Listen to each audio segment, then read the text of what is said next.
Não. Isso são formas contemporâneas de começar uma conversa. Eu sou Aristófanes. Por Zeus, por Hércules, que muitas vezes é entendido como semideus, e foi-o. Hércules não. Hércules. Não somos cá esses maltrapilhos dos romanos que fodem, adulteram tudo, não sabem dizer um nome como deve ser. É como os brasileiros mais à frente quando traduzem o inglês. Eletrão, eletron. Mete-me eletrão, se faz favor. Posso porque sou todas as eras Aristófanes. Como diz um psicanalista mais do vosso tempo, que é entendido como gênio, eu sou um oceano, sou o caos do qual podem pescar peixes se tiverem condições para tal, imaginação, interpretação, e como diz outro psicanalista, o Adam Phillips, nós dividimos-nos entre subinterpretadores e sobreinterpretadores. Oscilamos entre uma coisa e outra. Se eu for um subinterpretador, olho para o peixe e não vejo nada, vejo espinhas, não quero, prefiro um douradinho. Se eu for um sobreinterpretador, vejo no peixe um cardume e quando sei, está a transbordar-me do aquário e enche-me o quarto de carapaus e piranhas e eu sufoco diante de tanto peixe. Aparecerá uma equipa mais à frente de desencarceramento que há de tirar os peixes todos e fazer conservas de piranha e eu morri graças à minha interpretação, fico contente. Eu morro com um sorriso nos lábios, ninguém compreende esta cara. Porque é que estava aqui uma Gioconda debaixo deste peixum todo? Esquecendo isso, Aristófanes, o pai da comédia, seja aqui, seja na China, sem mim isto não avança. Não me confundam com Menandro, o arauto da comédia nova. Eu sou da comédia velha, mas quem é que chegou aos vossos dias? De Menandro chegaram meia dúzia de merdas, fragmentos que só atesta à mediocridade. Eu não falo só da boca para fora. Chegaram apenas algumas merdas para vocês certificarem que ele é um merdas. Uma merda porque é uma merda. Da sua boca saíam coisas politizadas na medida em que não diziam nada. É aquela política do vosso tempo de trabalho, mas não política, não é? Falar do trabalho sem ser política. Era uma espécie de Menandro, o primeiro gajo do politicamente correto. Aquilo não tinha vida, pá. Falando em Hércules, o gajo já morreu. O Hércules... Pode haver malta romana a ouvir-me. É semideus. O gajo já morreu e quando morreu ascendeu aos céus. É esta a história que dá esqueleto a Cristo, sobe aos céus, ao Olimpo e torna-se Deus. Porquê? Por causa do centauro. Pá, esquece isso, esta merda entre nós, vamos te dar um manto. Hércules foi vítima da estética. É pá, isto fica mesmo bem. Tenho visto, tem uns filósofos aí com uns lençóis aí em cima, é muito prático no que diz respeito à fudanga. Puxamos o lençol para cima e afinfa-lhe filosofia. Pensava o Hércules, ai, mas aquilo não sai da pele. E foda-se, caralho. E atirou-se para a fogueira. E acabou-se o semideus, se bem que foi promovido. Não aconselho, se não forem semideuses e não tiverem garantias de ascender enquanto deuses, não aconselho a fogueira, a não ser santos populares, mas aí é um parênteses que escapa à jurisdição da mitologia. Hoje falo-vos de uma coisa lateral. Lateral na medida em que não é muito falado na mitologia, embora esteja muito presente na sociedade grega antiga. O homossexualismo. Ao contrário de hoje, que com conquistas e recuos falamos do homossexual, da lésbica, com cautela, na medida em que os direitos estão a crescer e bem, no entanto, é preciso falar do amor, do sexo, coisa que mesmo hoje, no vosso tempo, é pouco falada. Falam só de um sexo performático, queremos mais direitos, mas é para ficar em casa quietinhos. Na antiga Grécia era diferente. O casamento canónico, o oficial, era o heterossexual, mas era uma coisa fria, rotineira, de murchar peixotes e secar vaginas. O homossexual era onde o homem, a abstração, o homem maiúsculo, conhecia o fogo. Aí é que o gajo se entregava todo. E é a beleza. Desde o início percebemos que levar nas nalgas e leva o homem a outra condição. Era aí que o poema de amor nascia. Assim atesta, por exemplo, aquela poeta Asaf, da qual chegaram alguns fragmentos, mas estes fragmentos, mesmo os restos, são bons. Só prova mais uma vez que o Menandro não se aproveita nada. Até isso, o pouco que chegou devia ser esquecido. Pronto, estou a blasfemar. É um exemplo de um período diferente. Aquilo não serve para nada. O gajo encolheu-se diante do sátrapa. O sátrapa disse, não podes fazer comédia, ok, faço isto, mas mais aguado. Mais valia não fazeres nada, dedicar-te a abrir uma esplanada em Tebas, ou caraças, esquecendo isso. Vamos falar do homossexualismo dos Zeus, que catrapiscavam este e aquele, e quando falamos de Zeus catrapiscador, de pau em riste, sempre pronto para esvaziar a tomatada, é assim que se diz, e eu faço uma vénia a Rabelais, Zeus estava sempre atento à beleza. Isto parece um comentário de museu. Um gajo entra no Louvre e diz, estou atento à beleza, Zeus não vai cá em cantigas interpretações artísticas. Zeus queria era foder tudo que mexia. Como é costume, transformou-se num animal. O animal mais sagrado, mais típico de Zeus é a águia. Em touro, em ganso, pode passar despercebido. Agora a águia, se eu fosse pai de um filho ou de uma filha bonita, na altura, eu se visse uma águia a aproximar-se e a buscar a fusca, dizem-me, isso é anacrónico, não havia uma fusca na tua época. Amigo, eu sou Aristófanes, eu sou gênio. Atenta no que eu vou dizer, não te faças passar por entendido quando a tua vida te passa pelos dedos. Eu percebo do assunto, deixas fugir a tua vida, a juventude já se foi, a tua mulher já se foi, os teus filhos não querem saber de ti e agora andas a corrigir-me naquilo em que eu sou o cume, a comédia grega, a sociedade grega. Os deuses podem transformar-se em animais. O Hermes de uma tartaruga faz um instrumento musical. Zeus manda raios para todo o lado. Uma espingarda não pode ser. Deixa-te disso, que a gente chateia-se. Ia pescar uma fusca se vivesse nessa altura. Eu penso já, enquanto um gajo que eu admiro muito do vosso tempo, é dos poucos, o Roberto Gamito, se tivesse ali uns filhos e umas filhas bonitas, sempre a fusca carregada, sempre ali com 3 ou 4 podencos para ladrarem se vissem uma águia no ar e é tal.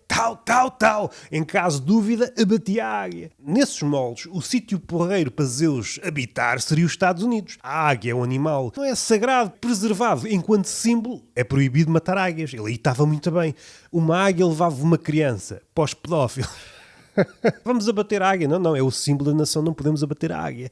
Zeus estava muito bem nos Estados Unidos e foi isso que ele fez, pegou no Ganimedes, é esse senhor que eu vou falar, mas antes de falar no rapto, que é coisa comum no Zeus é muito bom, mata os gajos ou as gajas para quem não tem paciência e às vezes é só uma berraria. Os deuses conseguem tudo. Lutaram contra deuses, titãs, mas se há um gajo a berrar e não se cala, rai nos cornos, acabou-se ou então é transformado.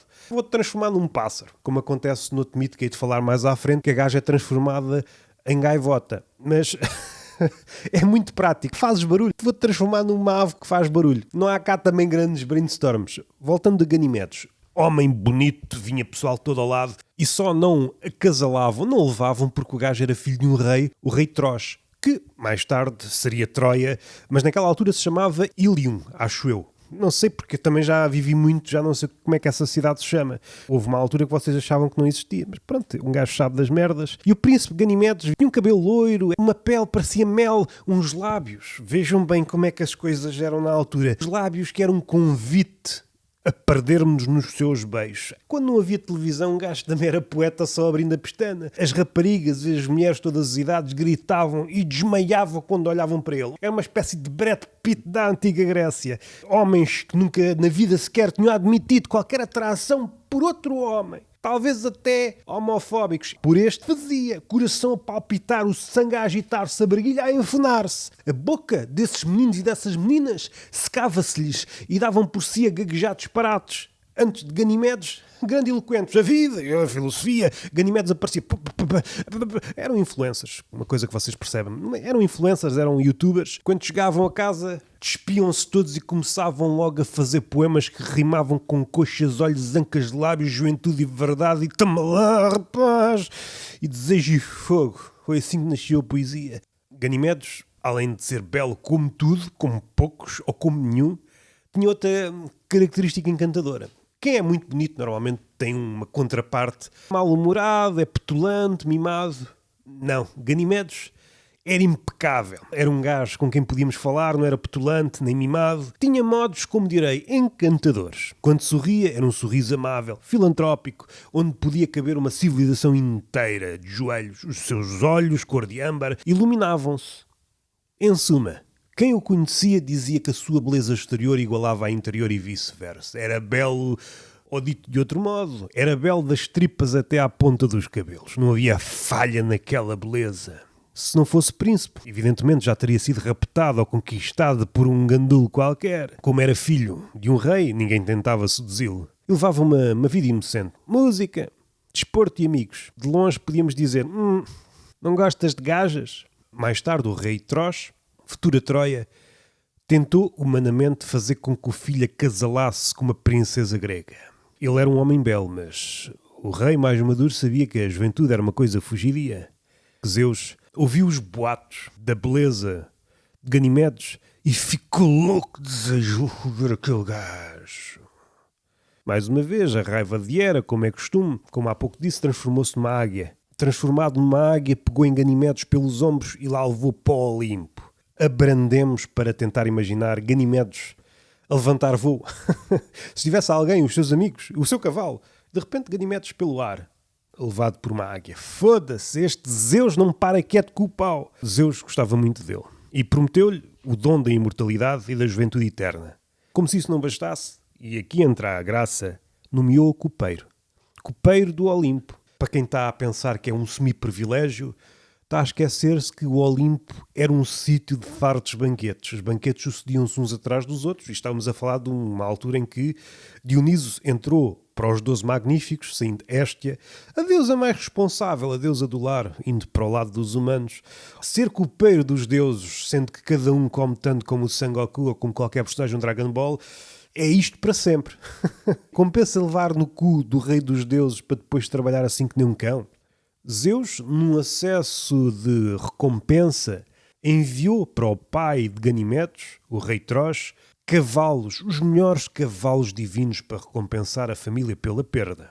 Os melhores cavalos de sempre pelo copeiro do Olimpo. Não é mau. Não foi Zeus que foi falar com o pai, foi Hermes, o mensageiro. Nada temas, o teu filho não morrerá, mas será sempre copeiro. Ao contrário de qualquer mortal, e a beleza exterior será sempre igual à interior. Talvez a realidade mereça entrar na conversa. Ser copeiro, estragar as mãos, eventualmente a beleza exterior, pelo menos a exterior, será degradada. E com isso a interior.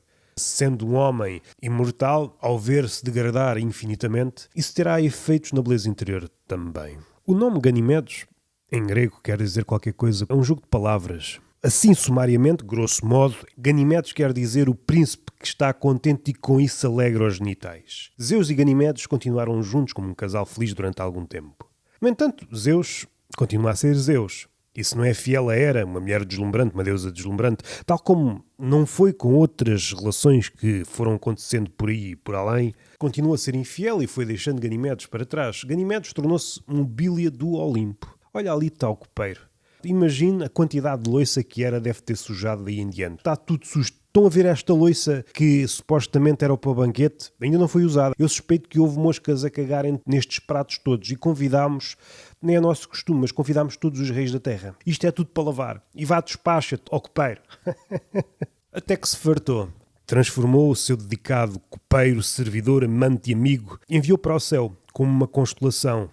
Uma constelação situada na parte mais importante daquilo que nós chamamos o zodíaco. E Ganimedes continua a brilhar como aquário, o copeiro. Pensem nisso. O signo aquário podia ser o signo copeiro. Os aquários têm uma ligação com os copeiros. Pensem bem, se são aquários, sentem bem a lavar copos. E este foi mais um Aristófanes. Este foi mais um mito. Um mito de paixão homossexual entre Zeus e Ganimedes, em que um pai, Tros, rei, esqueceu o filho porque recebeu uma leva dos melhores cavalos de sempre. Cavalos tão bons, como se diz, nem foi preciso mostrar os dentes. Epá, só pela crina nota-se que é um cavalo bom. Fala-se muito da perda do filho, mas é porque vocês não recebem cavalos como deve ser. E tudo passa. Zeus esqueceu, tornou-se parte da mobília e um dia pensa, o que é que este está aqui a fazer? Oh, nem é tarde nem é cedo, vai ser uma constelação. Aquário. Ficam com esta que provavelmente não sabiam. O signo Aquário, que deriva da constelação Aquário, tem por seu mito fundador um copeiro. Ganimedes, homossexual, violado, primeiramente, por Zeus. Até à próxima.